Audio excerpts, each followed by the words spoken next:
And we are live. I am joined by a man with many titles. You're starting to get up there with your titles now, but I'm going to start off with my good friend, Pierre Andresen. How are you doing, my man? I'm good, Max. Yeah, I am getting there in titles. You are too. We just working.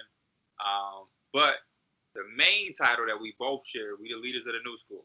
So Yes, that's sir. that, that's something we share and that I wear proudly. But everything good, man. Everything good. How you doing?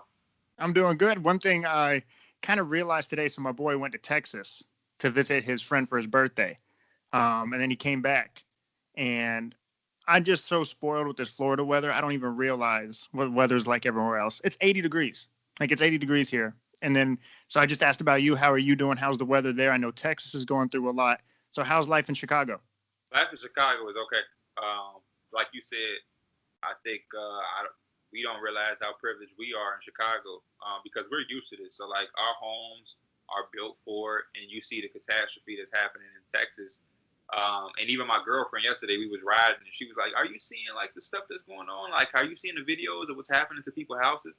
And I'm like, "Yeah." And she's like, "That's kind of crazy. Like, how is anybody living like that?" And I'm like, "You got to think like these people don't have never experienced snow. You know what I mean? Like, so our stuff is like made for it, and as much as we complain in Chicago and it's about the cold weather and the windy city and different things like that, um, when you look at the damage it's doing there, it makes me like happy and kind of grateful that we are prepared for it, though we do get it. Like, Right. and it's not always. No matter, you can never get used to it. I'm gonna just keep it real. You can get used to the windy city, but like the snow is so unpredictable. Um, I'm a March dude. My birthday is next week, next Friday, March 5th, and man, I don't know if I'm gonna have inches of snow. Last year, my birthday was right before the pandemic officially hit, and it was sunny, beautiful. Everybody in the family came over. We had the patio open, like we was outside smoking cigars. Now this year, it may be snowing, like it's inches on the ground right now. It's Right. unpredictable here in Chicago, but it is a blessing to be prepared and to live in an environment where we can handle it, to say the least. So. Right. You got the fresh cut too. You're looking fresh. You got the jacket. You got the fresh cut. What you looking all spiffy for over there? Well, last week I had a fitting with my stylist for my pregame pick show with Bleach Report, and they was complaining about my hair. So I was like, I'll go get a haircut today. My uncle is a barber; he has his own shop. Oh, But with that luxury is also a pro and a con. The con is that I can get my haircut anytime. I mean, if that's the pro, but the con is I get my haircut for free. So I usually let his customers go before me as a courtesy. right, right. So I have to lounge around the barber shop, or I got to wait for it. So that's why I don't really go as often. But that's why I was in the barber shop when you Yeah, called. yeah. My stylist was in the wardrobe meeting talking about like when I'm on camera, my hair be all over the place sometimes or whatnot. So I'm like, okay, I'll just get a haircut. And that's why I got my haircut. So yeah. You're looking sharp, man. You're looking sharp. So we talk all the time on our IG lives about certain topics. One Mm-hmm. of and I always run a couple crazy theories past you pretty much every time. And you're kind. And a lot of times you're like, okay, that makes sense. A lot of other people aren't as kind as you and they think I'm crazy. So the first thing I'm going to start off with is a LeBron topic. So I've said this a while back, but what recent events happened, it made me think of it again when he made that pass to Caruso. And everyone's like, why didn't he just shoot it? It made me think. I'm like, okay, it's time to bring this analogy back up. So I love analogies. LeBron James is the AC. He's AC, air conditioning. And what do I mean by that? It's like every time you walk into the building, especially I can speak for us in Florida, it's something we take for granted, but we need it. Like every time we walk in the building, it's like, but it's a necessity.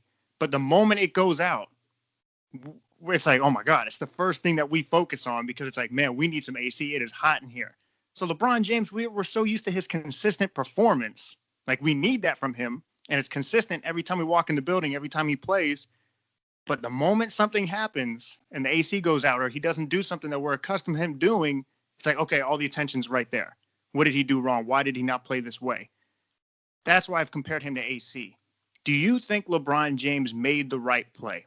Because I think a lot of us want him to be the Kobe, the Michael, and take that shot, but that's not him. Now he's hit clutch shots, but he's just always going to make the right play. Do you have a problem with that? Because that's how I play basketball. And I know I'm not LeBron James, so I'm about to break it. But I always play with the right play in mind. And even to this day, like I'm not LeBron James. I've never played in the NBA. I don't even scratch close to playing in the NBA. But even to this day, when I'm playing, I make the right play. And because I'm just a basketball person at heart, I've actually, like when quarantine started, I was trying to change my mentality so that when I am playing, I am looking to score. Because a lot of people that I've played with have told me, like, yo, you're too passive. Like, I've lost games with teams, and they were like, we lost because you passed the ball too much. So that is where I get the different perspective on LeBron. I'm a fan of LeBron. I love the way he plays the game. When I am fortunate enough to have a son of my own, I'm going to teach him to play the game that way. But I think also it's okay to give LeBron that criticism because the right play isn't always him passing the ball. I was a person who thought he should have tried to make a play for himself instead of giving it to Caruso. I'm okay with Game 7 in the finals, you going to Kyrie Irving because that's Kyrie Irving. I'm okay with you kicking it out, to certain guys who have, the Ray Allens and all of that shit. I'm okay with that. But Alex Caruso, I'm not okay with that one. So I'm a person, I'm even killed. I'm on both sides. I love, LeBron James always making the right play because it just gets no better than that. It's the right basketball play. But in that particular situation, I was a person that wanted to kind of see him make a play for himself. He didn't have to launch from where he was at or anything like that. But I think there was enough time for him to try to, wiggle room to make a play for himself or another better play for somebody else. But that specific shot attempt that Caruso got, I'm not a fan of it in no scenario. That was just like an awful. And I don't think it put Caruso in a situation. I don't think Caruso was expecting or prepared to get that shot or even wanted that. Like, I don't see Caruso taking a long mid-range. That was just a strange shot that he was going to have to take. But it's not on LeBron James. I think the Lakers fumbled that play together. When they first get the steal, it takes some time for them to get the ball to LeBron. I wish they would have had a more sense of urgency to get the ball up there. And then LeBron also kind of stopped in a very peculiar place that didn't allow him to be able to make a play quickly once he caught it. So it was a lot of different things, but I definitely would have liked to see LeBron shoot, especially since this is like an MVP push that we all kind of feel like he's making. I think that would have helped his case. But, LeBron is LeBron James, so I'm not going to be the people on Twitter that's going to write a whole thesis or anything about it because it's a good basketball play. I get it, unselfishness, but again, on the flip side, was it a good basketball play? Because that shot it was not a good shot to me. It's not the shot I wanted. That's not Alex Caruso's game. Like that's not. If you watch Alex Caruso play, he's not a spot up shooter. He's not a lethal shooter. He'll play defense, transition, get a couple buckets in the paint. To your point, I think it's okay to say, hey, he should have shot that, but yet still support the right play. I feel like it's either people think it's black or white. You have to do this or you have to do that. I mean, there's been a couple plays where he's double teamed and he passes it to Mike Miller in the corner. It's like, okay, that makes complete sense. But in this example, I think you're right. If he would have gotten the ball sooner or not even just jack up that shot, he kind of waited for the double team to come out before he made that pass. He was waiting for their commitment instead of just catching it. Just go to your left. You like driving to your left. The lane was right there. It's a good point. Oh, wait, you there? I think the audio went out for a second. You hear me? Yeah, I got you good. So, yeah, I think he made the right play. I want to transition into this one is Lonzo Ball. So I've been a Zoe guy since UCLA.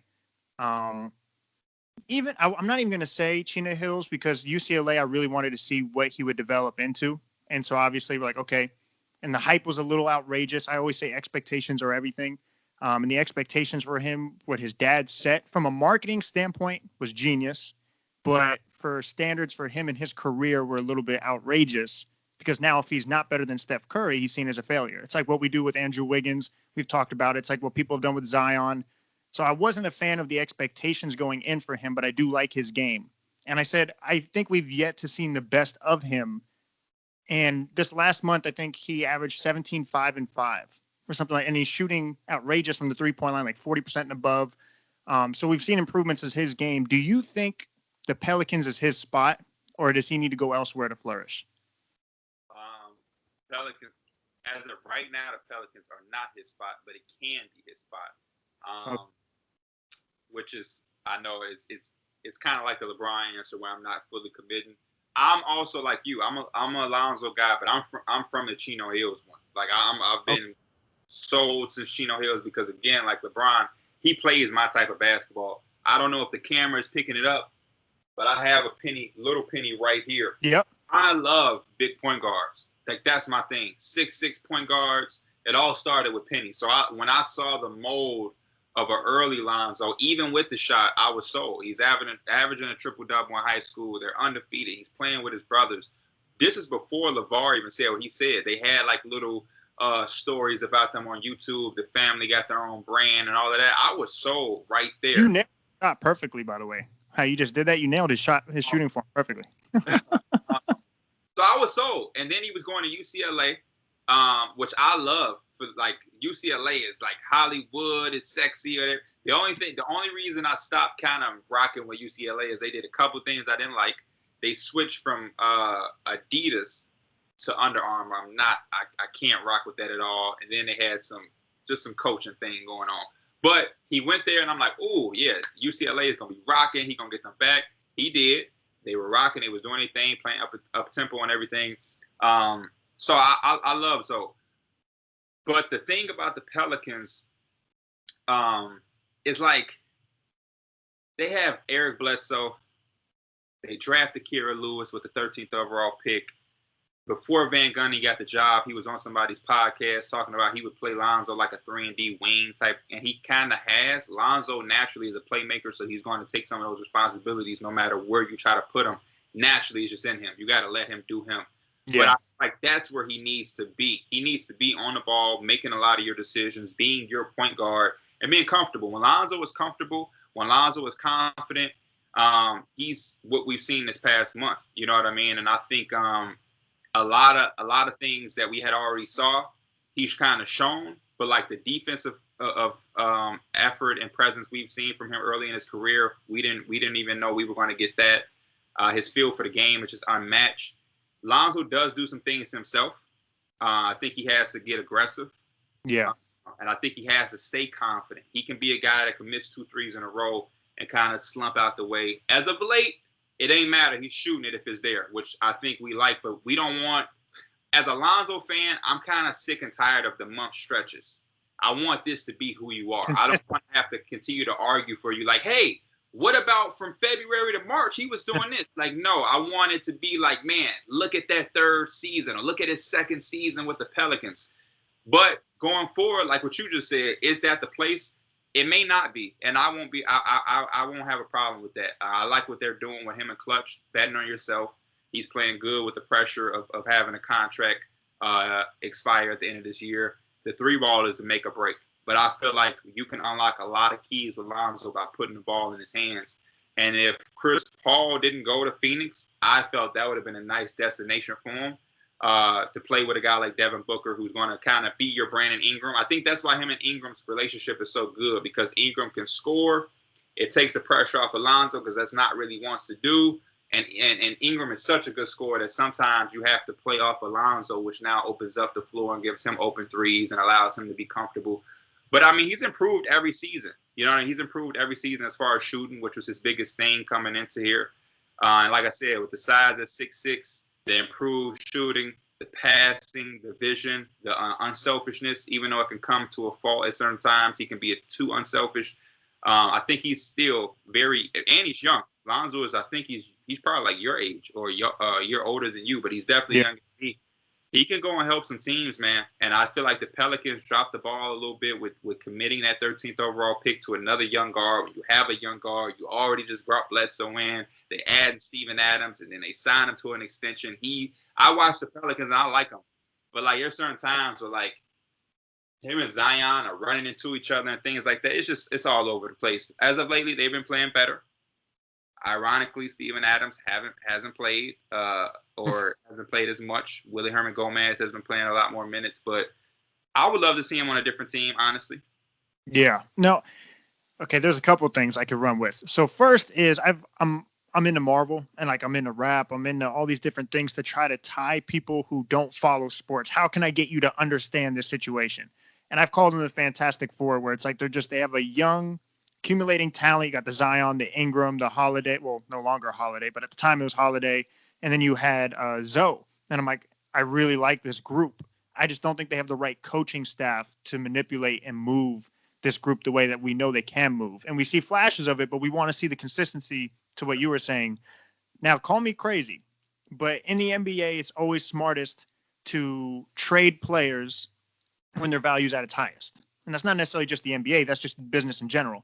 So if Lonzo's at his highest and he's playing great and his contract is coming up, if I'm the Hornets, do I do whatever it takes? Obviously nothing absurd, but is it plausible to see them go for the Ball brother? So you can get the Lamelo, you can get the Zoe. They obviously know how to play together. LaMelo's the rookie of the year. Yeah, excitement's already back in Charlotte. Like, we're always talking about who's going to be the rookie of the year. Is Anthony Edwards, LaMelo? One thing that we all agreed upon is LaMelo's going to get people in seats. And he brought the Charlotte's, he brought them back to life. Like, they actually have some energy now. Do you think they should try and acquire Zoe? No. You got the momentum without him. Let LaMelo just beat him. Let him enjoy being there himself. I just don't think it. Nah, I'm not with it. You bring Lonzo in, and the next thing you know, the media and LeVar is trying to get Jello there, and it becomes a circus and a bunch of bullshit that ruins the moment. So you have some momentum with just LaMelo. They can play together, but the last time we seen them play together was 7 years ago. Let LaMelo rock out. You know what I mean? Let LaMelo gain his time, his moment. He's the baby brother. He's sick. I know he would love to play with his brothers eventually, but he just got in the league. Let him enjoy his moment. Let him embrace who he is. Let him be the superstar of that team. Let him run that. I just know that they would love to play together, but also being a human being, I know LaMelo just would love, to stay where he's at, just to be mellowed out. Like, even that, I watched the show because, like I said, I've loved the family and the dynamic since day one. LeVar, I've met LeVar in person. I met all of them in person. They real cool people. They invited me and my podcast to the JBA All-Star game a couple years ago, and it was real cool, real dope. But yeah, it's like even when I watch the show, it's like a lot of the antics, a lot of the shit. LaMelo not really with, you know what I mean? He ain't really with, that's why like he ain't go back to the brand. He went with Puma. You know what I'm saying? Like, he's trying to be his own shit. Lonzo they're all family, and that's why a lot of people say don't mix family with business. But it's like you want to be a family, but then you also want to be your own person, your own entity, and you don't always want to have to complicate things with that. And yeah, it's like, I'm not even sure I want to see them on a court together. I like the way LaMelo is playing. I don't want to have to see him and Lonzo kind of, getting each other's way. I want to see Lonzo like on a team where he can be Lonzo Ball. He is your primary ball handler. He's playing with somebody else at times. Like I said, Phoenix, I think, would have been perfect, but obviously they have Chris Paul. But I just love how him and Devin Booker would have been in that backcourt where he can be the point guard, but then there's times where Devin Booker is gone and he can handle the ball. I think Zach LaVine would be a good backcourt partner with Lonzo Ball. Chicago would be a nice place. Bradley Beal would do well with him. Bradley Beal. I'm a Knicks fan, so I automatically would love to see New York. Yeah, it's a lot of teams that can use Lonzo Ball. But Charlotte, what are you giving up anyway? That's the interesting point. What are you willing to get up in order to get him? That's why I said I wouldn't do nothing outrageous, but I wouldn't necessarily decline the idea. Like, if it was brought to me, I would entertain it. On a basketball level, I wouldn't shut it down immediately, but what comes with that. Even like when LaMelo wasn't starting immediately, LeVar had some comments. And it's like those things they're so minuscule, but they can develop into an annoyance for the locker room. And it's just, after so many times, it's like LaMelo and those guys, they don't want to have to go in a locker room, and it's a elephant in a room that they always have to address, or you can't predict how people in their emotions is. So LeVar say something about the wrong teammate, and this teammate is super sensitive, and he gets in his feelings and holding a grudge. Like that shit it's not worth it. Just like the Stephen Curry thing you said. I don't think Lonzo has to be shit with Steph Curry. I love LeBron, but what he says, I don't give a damn what he says. Right. Like his word that means nothing to the NBA world. So because he says Lonzo is better than Steph, that means nothing to me. That's like going in a barbershop and a dude is telling me his nephew is better than LeBron. It means nothing. That doesn't mean all of a sudden his nephew has to be LeBron. This is just a guy talking. Like, I was upset that ESPN and all these networks were even feeding into that because it's like, this is a regular guy. His son is good at bad. Like, why is his word mean anything? And that's a great point. I don't know why it held so much weight. Like, he's like, oh, he could beat Michael Jordan. What? I'm like, is this really a topic? Why is that a topic? Like, this is literally a guy who just has a son that's good at basketball. You know what I mean? Like, LeVar is a good businessman, hell of a father. Their family is well put together and close-knit. I love everything that they do. But it's as far as, like, the media and how everybody reacted. Every time LeVar speaks and says the most outrageous stuff, people put it on a, pedestal like he's Michael Jordan. And it's like, why do we care that he says Lonzo is better than Steph? That means absolutely nothing. No, it's a great point. It's a fantastic point. I want to transition to this topic. So I said this a while back as well. So Jamal Murray, Jokic, I think is the best guard big duo in the league today. Now, I'm not counting the LeBron AD because LeBron technically is that small forward. Luka's. He is big anyway. Yeah. Luka, hold on, you went out again. What'd you say? That's my theory. I don't think AD is a big. I mean, that's a topic of its own. You don't think he's a big at all? Depends on how you classify big, but I don't think he's a big, no. Right, because he displays guard-like qualities. Yeah, and he's at he always wants to play with a center for a reason because he's not big. You know what I mean? Like, I think big, and I think of, like, Embiid, Jokic, and Cat. I don't put Anthony Davis in the mix with those guys. He's like a 4. Like, for Anthony Davis is where we need Rashad in his book of position. Yes, absolutely. Absolutely. I've been on Twitter and people try to kill me for saying that, like, Joel Embiid, like, I'll say, like, Jokic is the best big. And they'll be like, what about Anthony Davis? I'm like, he's not a big. He's not a big to me. He's just not a big. You know what I mean? Like, PJ Tucker was guarding him in the playoffs, and PJ Tucker had him catching the ball at the three-point line.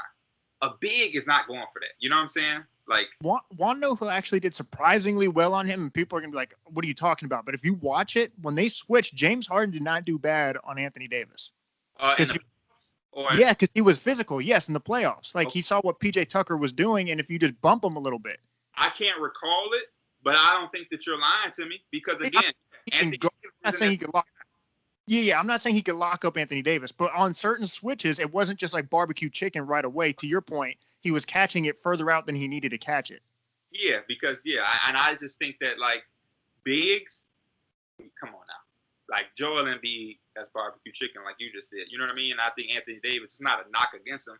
I just think that it's very kind of damn near disrespectful to just call him a big. He does so many things. I think he's like a hybrid forward who at times you have the luxury because of the way the game is being played, can play big because everybody wants to go small, but he's not a big. That's why when he was with the Pelicans, they paid Amir Ashik a bag to come play center.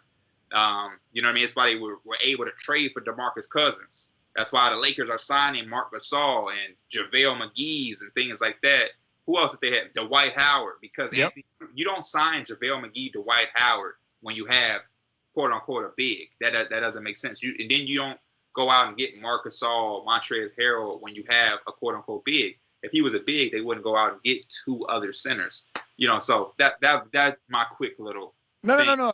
I agree with you. Now, people are going to look at that as like you're tearing him down, but if anything, you're building him up because you're saying you can't just classify him in just that one category. He has more skills than just that. So I get what you're saying.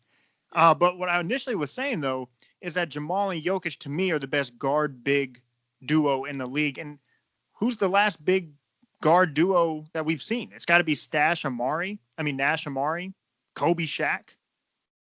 Kobe Gasol. Yeah, so this is the best big guard duo since Kobe and Gasol.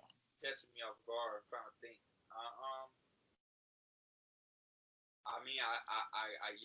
Off the top of my mind, I would have to say so. But I'm sure if I've had Dame LaMarcus Aldridge was pretty good. Now you classify LaMarcus Aldridge as a big? Right. in that time, with the way the game was played then, I would. 2020, 2021, I'm not calling LaMarcus Aldridge big, but when the time I'm thinking of is when like Portland played against Houston in the first round. Dame hit the game winner in Game 7. Like in that time, yeah, Aldridge is a big in that time. Dwight and James Harden went to the Western Conference Finals against the Warriors. They did, but can I argue this, that Jokic and Jamal have had more success than both of those duos together? I think the James Harden and Dwight Howard one could put up a tad bit of a fight, but I do think that the fact that Murray and Jokic have played together the entire career gives them a little bit of advantage. But I can't argue right now.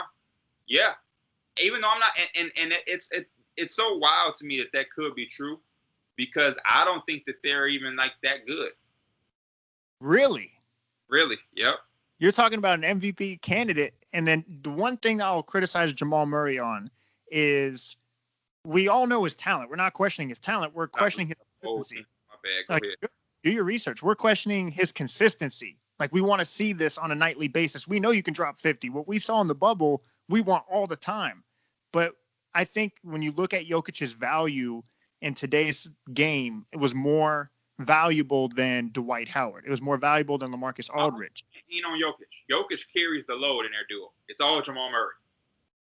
Like, if I say I don't think it's that good, I'm talking specifically Jamal Murray. You didn't see the 3-1 comeback? Huh? You didn't see the 3-1 comeback on the Clippers? It was good and it was impressive. But like you said, my main thing, because right now, this is the tough thing about these type of teams and these type of players. Is like, and I'm rooting for them all, so I'm not trying to tear them down, because Jamal is good, but I think he's better and can be better and will be better. But at what point do we look at Denver and we say those small little wins that they get, or those like, hey, that was a good job? Like, when do we take that expectation to where it's like, that shit ain't good no more? Like, just getting a first round win, and you know what I mean? Like, the Clippers shit was definitely impressive, but like, now that they've done that, the expectation has rose, because we've seen what you did. We know what you're capable of. So to your point, what you said about Jamal Murray, that's my biggest thing. Jamal Murray, we know you can occasionally score 50. We know you can get hot at any moment. But when are you going to consistently be that potential all-star guy to match Jokic, who's MVP? You don't have to be an MVP, Jamal, because Jokic is that. But you're going to have to be a guy who's going to lift his game up somewhat to another level. If not, they're going to look at Michael Porter Jr. and you maybe can see your way out the door. I'm just keeping it real, because the expectation is growing. And like right now, if I was the Nuggets, I would be on the phone trying to get Bradley Beal. And Jamal Murray would be part of the package before Porter Jr. is. Because I would have no problem sliding Monte Morris, who's been an incredible backup point guard, right into the starter role. Bradley Beal is my 2. Will Barton is my 3. Porter, Jokic, and we have our little vets like Millsap and whatnot. But Jamal Murray has to become consistent, like you said. At some point, we can't just be like, hey, they're the nice young team. No. At some point, like where we're going to get to, Utah. Utah is deciding now. I don't think they're a contender, but they're out playing and saying, we are a contender. We're a force to be reckoned with. We're no longer going to be happy with just being a middle of the pack team. Put the expectation on us to go out and contend and compete with the top of the top. Okay, I agree with everything you just said, but my question to you, my rebuttal would be, I would hold off, and I love Bradley Beal. I would hold off on that trade right now, but my question would be, why haven't we seen the consistency? If you know that he has the talent, we've seen it, he's done it on the biggest stages, where's that consistency not coming from? Is that coaching? Is that mentality? Is it approach? Where is that missing? It's literally a chance that it's not him. Maybe the 18-point game guy is him, and he has the chance every once in a while to get explosive. Like, those type of guys exist. Like, I know we kind of harp and look into things, and we always want to figure out why this ain't that. Sometimes the answer is right there in our face. So he's like a more decorated Jordan Clarkson. Shit, yeah. I guess he's a little bit. We'll give him I won't go there. And I like Clarkson, but like he has a little bit more to his game than Clarkson, just a tad bit.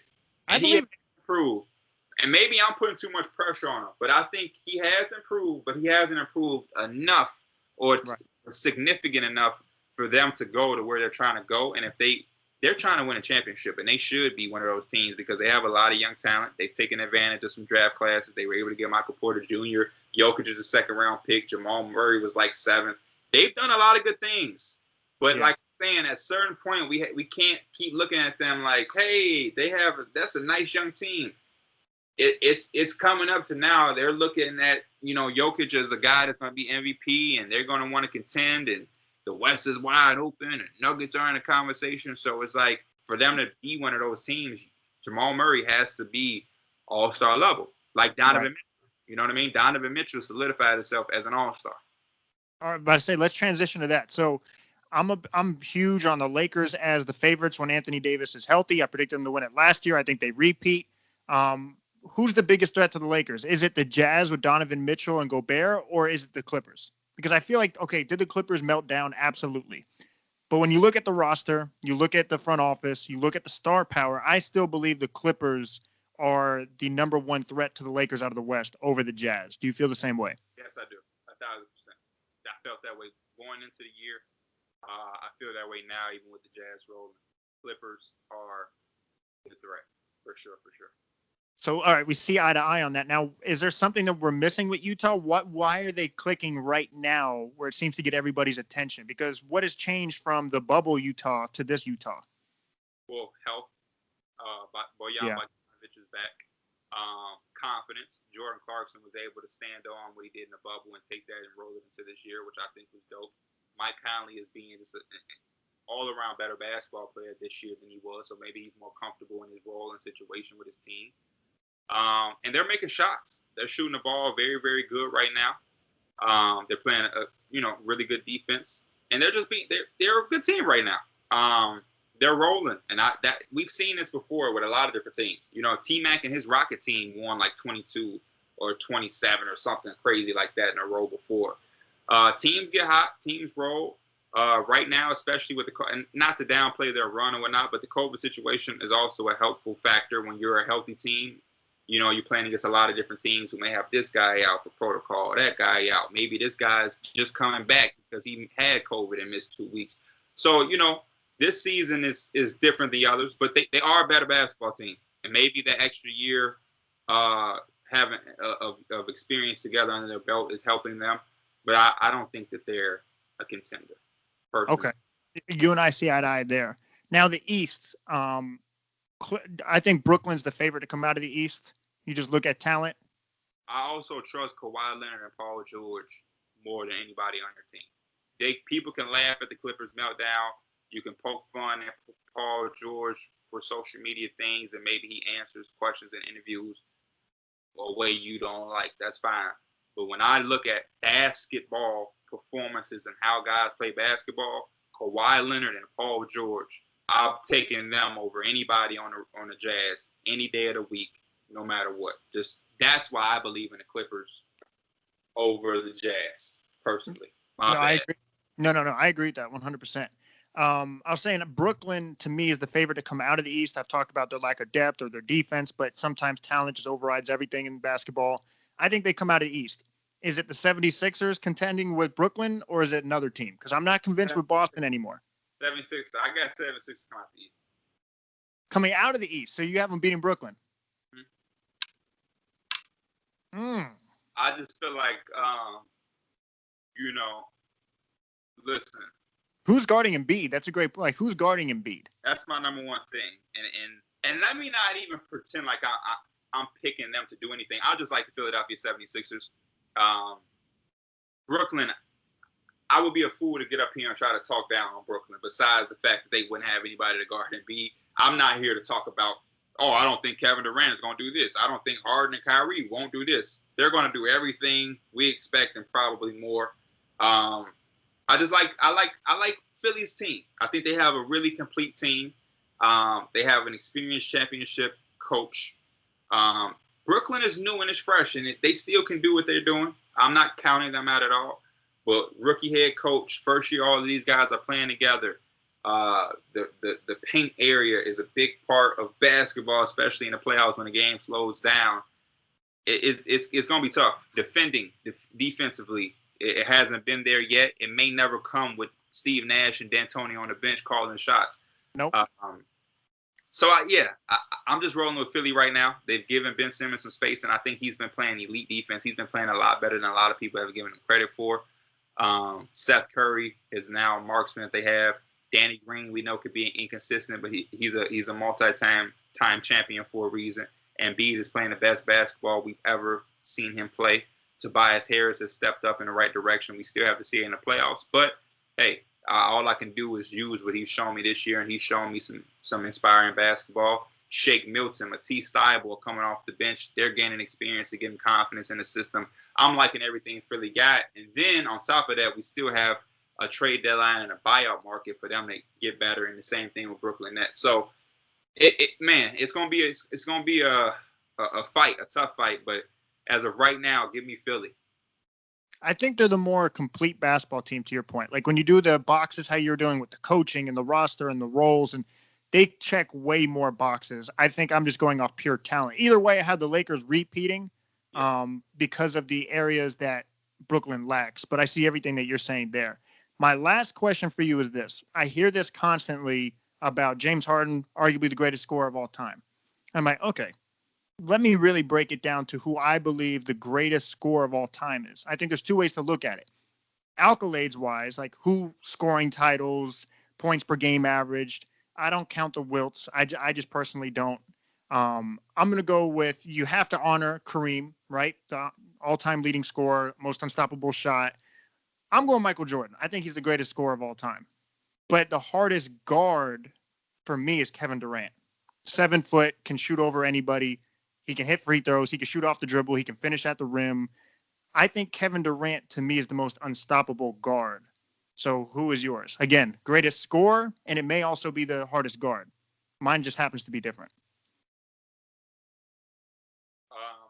My greatest scorer would be between two guys, Michael Jordan and then God rest his soul, the Black Mamba.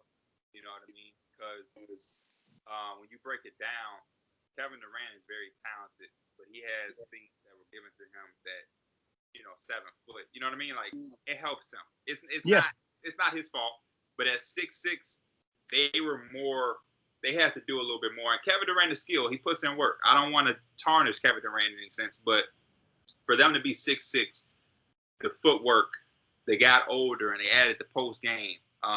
You know what I mean? Like the fadeaway, the mid-range area. I think if Michael Jordan played in this era, he'd probably be shooting threes and he'd have more points. Getting to the free throw line, manipulating defenses and just saying you're not going to stop me. Having the cojones to do the shit that we don't see LeBron do. Only Kobe and Jordan are going to take a fadeaway over 3 people. Yeah. How they're doing it.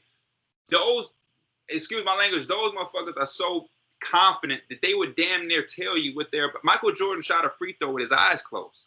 Like, that's a testament to his work. You know what I mean? Like, that's not even cocky. That's like, man, I do this shit so much. I'm closing my eyes because I know I put in the work to trust myself enough to close my eyes and take a shot. That it like, when you break down everything about their game, it's skillful. It's, man, Kobe is, you hear people talk to Kobe, he give you this tip, you do this tip. Kobe is asking Michael Jordan, the All-Star game, when you got your opponent on your back, how do you feel their legs and different things, like shit that normal people don't think about. Kevin Durant, as good as he is, he's also 7 foot, like you said. Some of the shit you just can't contest. He's supposed to, I don't want to say supposed because then it feels like I'm knocking him down, but damn it. I get what you're saying. Yeah, I get. You know what I'm saying? Yeah, so. God-given. I gotta rock with Kobe or the Black Mamba. I mean, Kobe or Jordan. 1A, 1B. They kind of the same person, But hardest to guard, probably Carmelo Anthony, man. Prime Carmelo Anthony. I know he's going beyond. He's not an MVP. He's not a glamorous name, but he's big. Not as tall as Kevin Durant, but he's tall in height. He's like 6'8", 6'9", but then he's also a bully. He can gut you up. He got a nice, face-up game. He can shoot off the catch like we saw in USA. He has mid-range. He gets to the line. old Melo would dunk on you. Carmelo is a handful, man. He's a handful. To this day, that was one of my favorite interviews. It was like, I don't get starstruck, but with him, I was like, this is Carmelo. And it's like, to me, he has my favorite move in basketball of all time is his dribble pull-up. I can literally just watch highlights of his pull-up to this day over and over and over. I'm a Knicks fan. So Madison Square Garden against the Bulls, I know you know that game. Everybody, when Melo is hitting them, the crazy pull-up threes and Dame's face and sending it to overtime in the game. Like, Melo is just, like, guarding Melo had to be, like, one of the toughest things anybody has ever. Like, he was beating you up.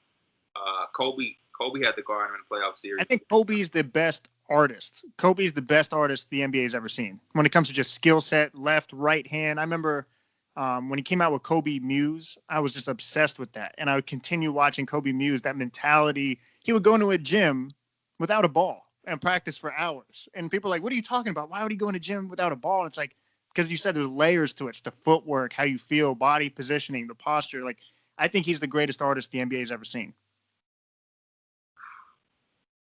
I mean, I'm a Kobe fan, so I don't want to just say because there's some guys up. I mean, Kyrie Irving himself is. Yeah, he's right there, and that's why they kind of went back and forth a little bit though, because Kobe saw that in him. Yeah, exactly. Just to show some love to some other guys that we didn't name, but that should be in there. Tracy McGrady was incredible. Allen Iverson to be at his stature, incredible.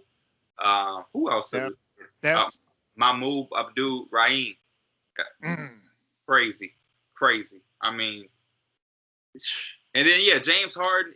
I know a lot of people don't like James Harden. I don't like the way he plays, whatever, cool. But James Harden is a bucket. He is. And I think we take him for granted. And I'm a fan. I still feel like we, just as basketball lovers, take him for granted because everybody's so obsessed over, is he traveling? Well, who cares? They're calling it a bucket. It is what it is. But, like, there's some uniqueness to what he does. Like, I remember being a high school kid watching him, and like when he first was doing that step back shit, and I was trying to mimic it, and like I could not do it. Like, that's one of the first moves I've ever in my life was like in a gym on YouTube. Literally, me and my homies trying to practice our game, and we watching this on a little iPhone or iPad, and then like literally trying to do it right after. And it's like, bro, how the fuck did he do that? Like, it's funny you bring that up. It's so funny because I even asked my friend, I'm like, how? I was playing pickup the other day, and I'm like, one thing I never do is a step back. And I was like, how does he make it seem so natural? And it's like, is it because he's lefty? Is it because he's lefty and it's just the way he steps back? It's already in position to shoot it. Because when I do it, it's awkward. Like, it just does not look right at all. I feel you. No, it's specifically him. Like, I do step backs, but when I try to do the shit he does, like he'll do like a same foot step back. Like, I don't know. It's some shit that I think people look at and they look like, oh, he's just doing a step back. But like, if you go out and you try to mimic him, you try to do it, I guarantee it won't be as fluid as him. It's like you said, it's going to be awkward. And his availability is so underrated. I always say availability is the best ability. Like, he always shows up and he plays. And that's one thing what I really like about Harden. I know I kept you probably longer than you expected. So Pierre, shorter. What's coming up with you? I know you're a busy man. We always talk about adding to the title. So what's next with you? Nothing much, man. Tomorrow, regular podcast. Thursday, got my pregame picks. Doing my HOH house party, which is my music thing, interviewing artists and whatnot. Schedule's been kind of crazy, so I'm trying to find time to put in my YouTube hours. Get my YouTube subscribers back some content, and just staying available so I can chop it up with guys like you, Combo, just different guys that we see doing the same things that we're doing, that we connected with, that we see. Even if we disagree, like I always tell Combo, like, I'm okay with disagreeing. You know what I mean? Especially when it's with you guys, because it's like, that's the way that the game is supposed to be. Like, We're not always supposed to agree on everything, but it's like you disagreeing with a person who's disagreeing for the sake of like just disagreeing is no fun, because it's like, what are we doing? But like, if you have a perspective and I have one, and all you're trying to do is like just show me yours, even if I disagree, maybe it can like. Maybe together we come up with a whole new perspective. You know what I mean? And it's like, those are the conversations that I like to have, instead of like when you go on Twitter or social media, you see guys just disagreeing because, hey, I'm a Knicks fan, Max, don't say nothing about them. Or I love Durant, so you can't say he's not the best scorer ever. You know what I mean? Or you watch on TV and guy co-hosts are disagreeing for the sake of entertainment. Like, no, I want to have progressive basketball conversations. You put out something that you saw or an idea that you had, like the Lamelo and Lonzo thing. You like it. I don't, but we were able to converse in a way where I could shit on you or make you feel like your point didn't matter or was dumb, and then you didn't do the same thing to mine. Like, it was okay to be like, I disagree, but I see why you would say that, or this is why I think that, and you were able to be like, oh, that's a good point, and then I'm like, oh, you know what? Yeah, you're. So I like that. You know what I mean? And it's like, what are they called? Iron sharpening iron. You know what I mean? Absolutely. That's what I love about sports, is that we can both watch the same exact thing and you take away something completely different. And that's why I always do my best to keep an open mind. Because if you don't keep an open mind, not even just sports, but in general, in life, technology, family, anything, I feel like you won't always improve. And I'm always trying to improve and learn new things. And so certain things you brought up on this show, I didn't think about. Like, oh, okay, that's a great point. How he can just say something about Steph Curry and look what it did to Lonzo's career. Imagine what could happen if those two were together. So I always try to, like a sponge, try to absorb different perspective and opinions. And shout out to Combo, because he does the same exact thing, and that's why I think it's so important. Like you said, leaders of the new world, that we kind of promote this bit more, because I don't think you have to tear someone down to get clicks. I think you can do this and still get clicks. Facts. And then it's also like what I try to tell a lot of people, and I even tell Kyle with it sometimes. Like, why are you listening to me? Like, the next time you're talking to somebody and they are trying to shit on you or whatever, or like, ask them why are they listening to you. Because what you'll tend to figure out is literally people will listen to you just to talk. Like, when you tell me you have something to say, I'm going to listen to you to actually hear what you're saying. Some people are listening just to know when you're done so they can speak. And like, then it's like, what the fuck are we doing? Like, a lot of times you have a conversation and people they won't even, it's like, you can hear in their answer. It's like, bro, you didn't even answer my question because you were so quick to speak that once you heard the first part of what I said, your mind didn't even hear the rest because you were so quick to speak. So you're listening to talk instead of listening for the sake of hearing me out. And if we're having a conversation like that, then we're not evolving. It's not going to go anywhere because you're not even really hearing me out. So it's crazy. But I got some questions for you if you have time. Go ahead. Besides the cream of the crop, and these are no right or wrong answers, but besides the cream of the crop, who's been a joy for you to watch as a rookie? So, like, outside of like Lamelo, Anthony Edwards, who have you seen and you were like, you know what, I kind of like this dude or whatever? For one, you came prepared. You came with questions back. That's impressive. Two, this is probably going to seem like a bandwagon type of answer, but if you follow me, he wasn't initially this hyped up as Tyrese Halliburton. Right. When he first was entering the draft, of course we knew who he was, but he wasn't like rookie of the year candidate material. And that's why the whole Bluetooth and Wi-Fi thing that I came with on the draft show, I'm like, I just think he's going to elevate people around him. Granted, situation matters. Him having Buddy Hield, him having De'Aaron Fox helps him. I love watching Tyrese Halliburton play. And that, shout out to Combo, too. That's his guy. Every time we do a mock draft, he's like, I think Tyrese Halliburton can fit here. I'm like, I do, too. So Tyrese Halliburton won for me. And I liked Kira Lewis, but I just don't think it's the right fit right now. To your point of what you were talking about earlier, it just doesn't make sense, that combination. But I would say Halliburton is the guy for me. How about you? I like Halliburton, too. Me and Combos always do this on Halliburton. I'm a big Halliburton fan, but Combo makes me not like him. Because Combos always brings him up huge to the Knicks. And I'm like, Combo, why every time you bring him up, you say that the Knicks pass on him? Like, there's a lot of teams that didn't draft him that could use him. Like, my mock draft had Tyrese Halliburton going to the Hawks. Because I'm like, you put him there, Trey can still be primary. He's secondary. When Trey got it going, he can play off him. He can also guard 2-3 positions like Cam Reddish, like Hunter, but he may be more consistent than Cam Reddish. I thought he would have been nice there.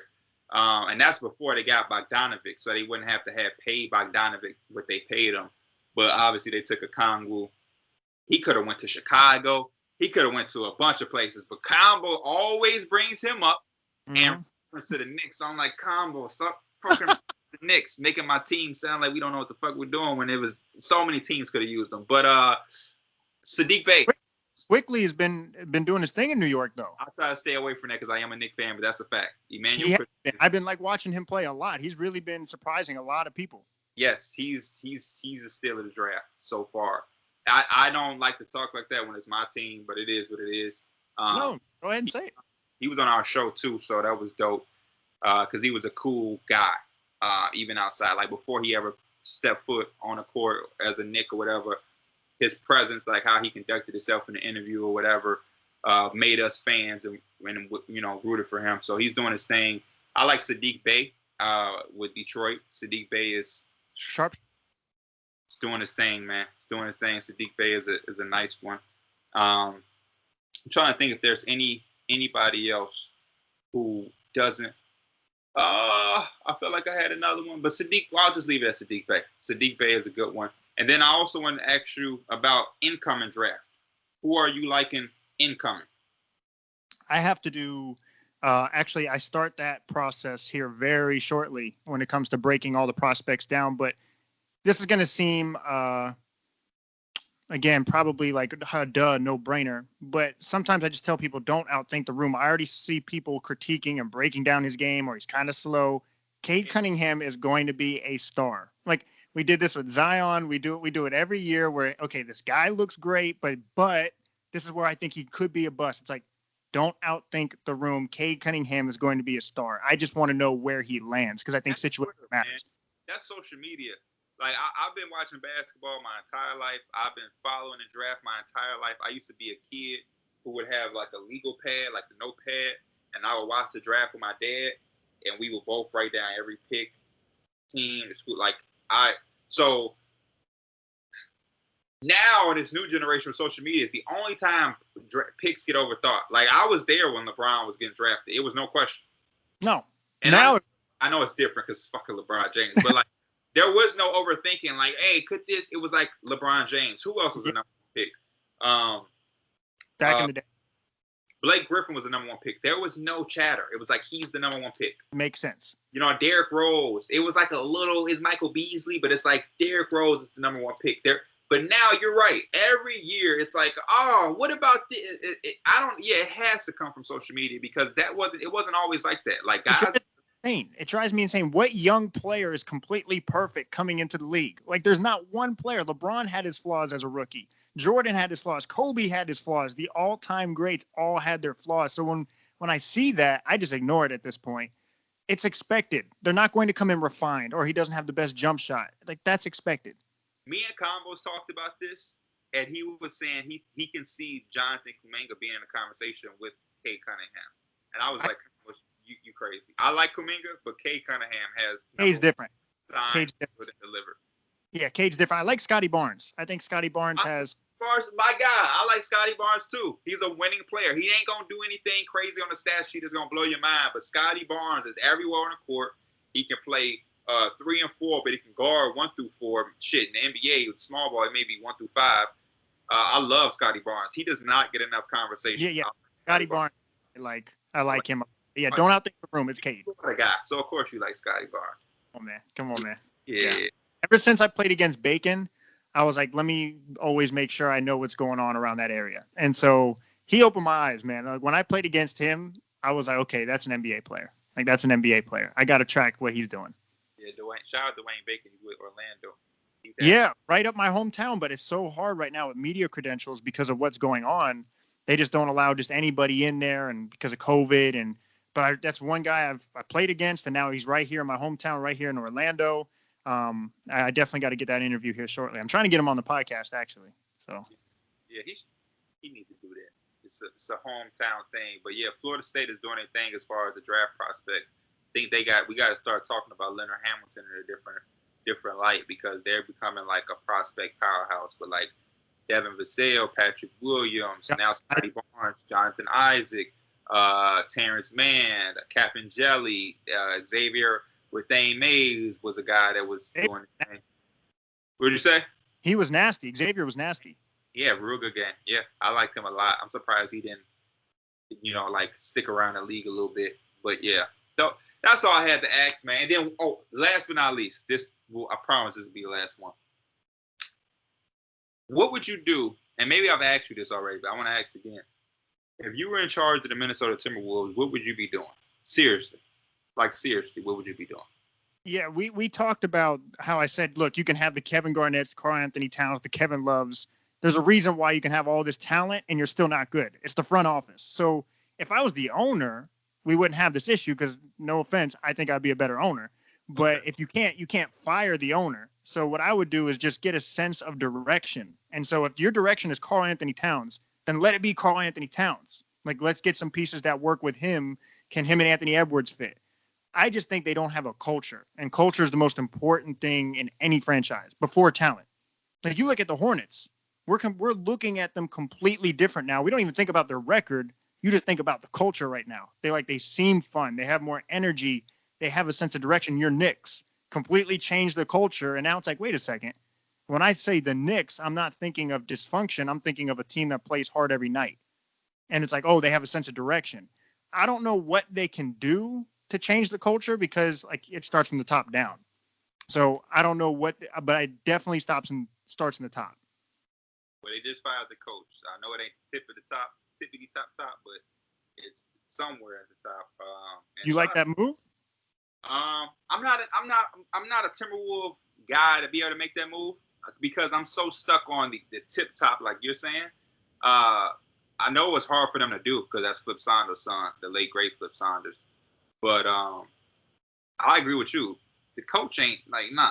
Y'all, before Flip Saunders got there, y'all failed with Kevin Love. Y'all failed with Kevin Garnett. So shit, we need to see a lot more changes. And they felt bad. Kevin Garnett, they didn't even retire his jersey type shit. That's bad. That's culture, right? That's just respect. That's just culture. And exactly. I just don't think players respect that. And I think also for them, what they need to realize is changing culture doesn't have to be when we say rebuild, we always look at a 5-year thing. The Knicks just had a shitty culture a year ago.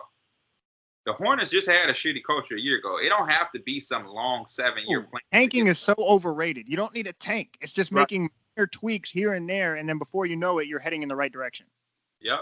And then if you do that, like you said, you already have Karl Anthony Towns. But I think that they're putting themselves in a position where they're going to have to do the inevitable, which is trade him. Kind of like the Pelicans with Davis. It's you're trying all these different things, trying to do this, and none of it is enough. And now he has to ask to be traded, and you get mad at him when we look at him like the villain. But it's in reality, if he was my client, if he was my family member, I would have told him to do the same thing. Same thing in Towns. That's my thing. I like Towns. I would love to see it work in Minnesota.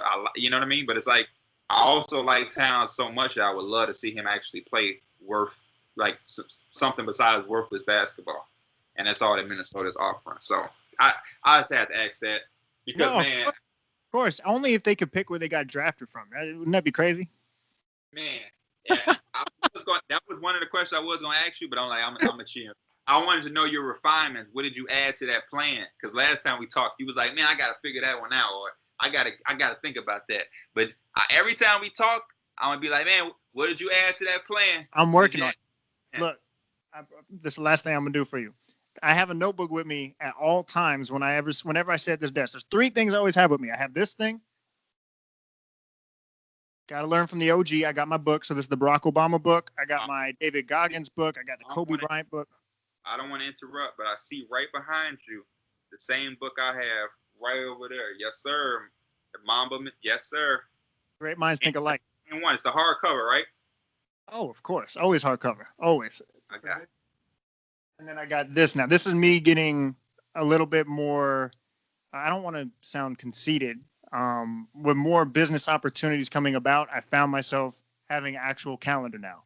So I have a calendar, I have my books, and I have this most importantly.